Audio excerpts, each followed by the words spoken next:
In the past, we had been talking about arithmetic and geometric sequences. All right, and remember, those are lists of numbers. A sequence is a list of numbers. So, what we're going to introduce today is this idea of finding what is called a series. Now, a series very simply means you're going to find the sum of the numbers in the sequence. What you get if you add up all the numbers in the sequence. All right? There are two types of series that we could be dealing with.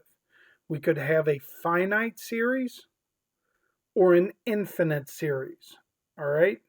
Now, when we're talking about arithmetic, all right, remember the arithmetics all have a common difference. All right? We can only find the series or the sum when it is finite. All right? We can't find what the series is when it's infinite because it keeps on going and going and going. We'll never know the highest term.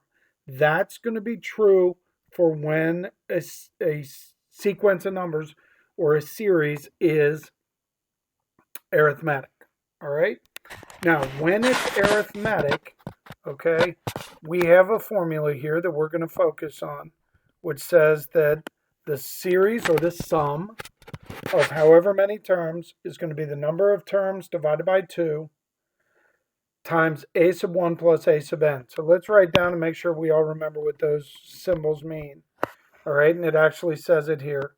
All right, n is the number of terms, a sub n is the nth term, or remember that means last term, and a sub 1 is the first term.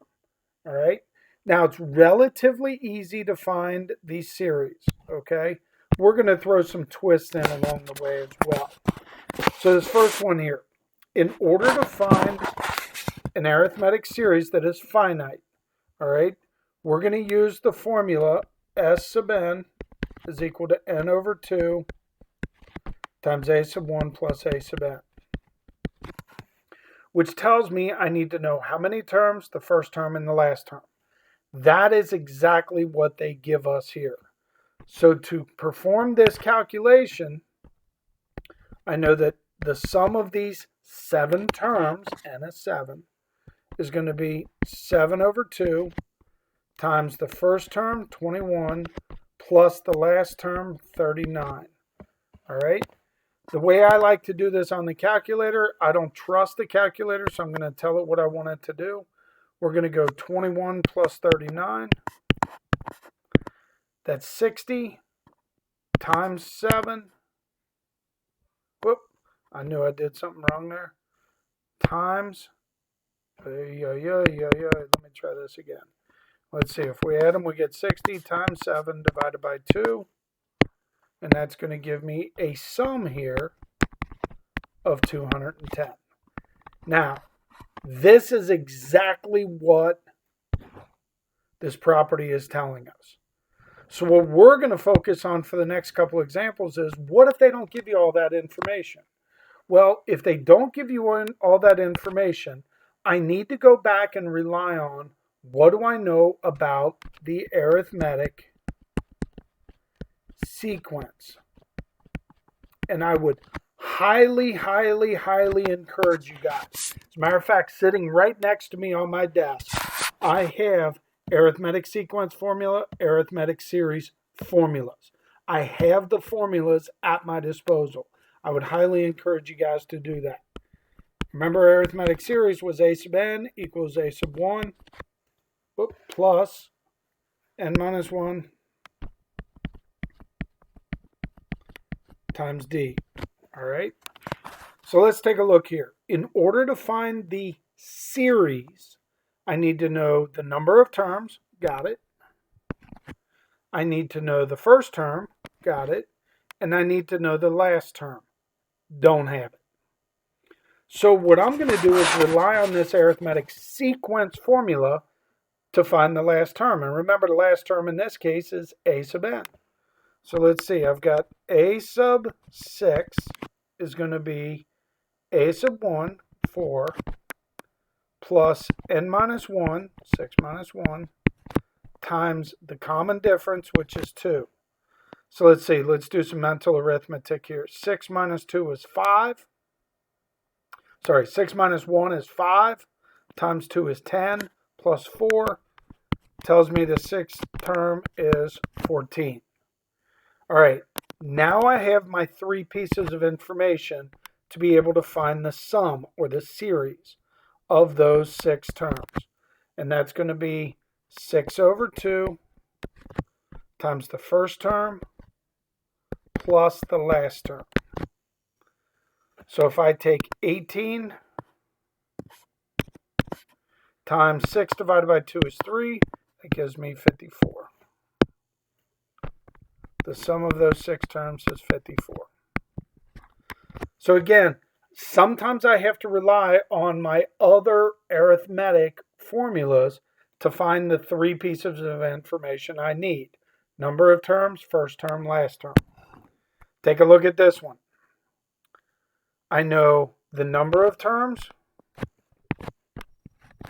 I know the first term, but I don't know that last term, the 14th term.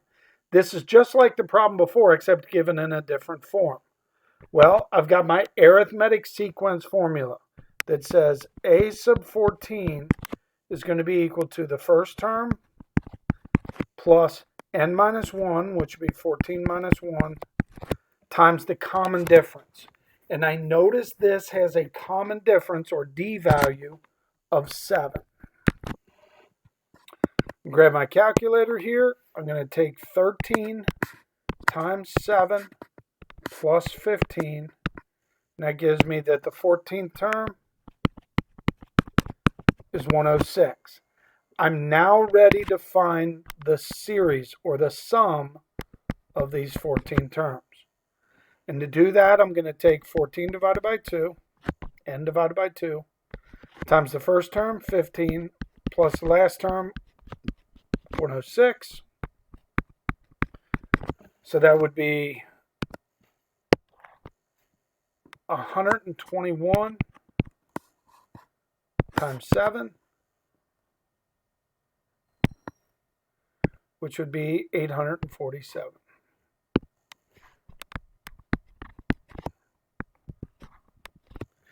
All right, and let's try one more example. So this time, though, they gave me the series value.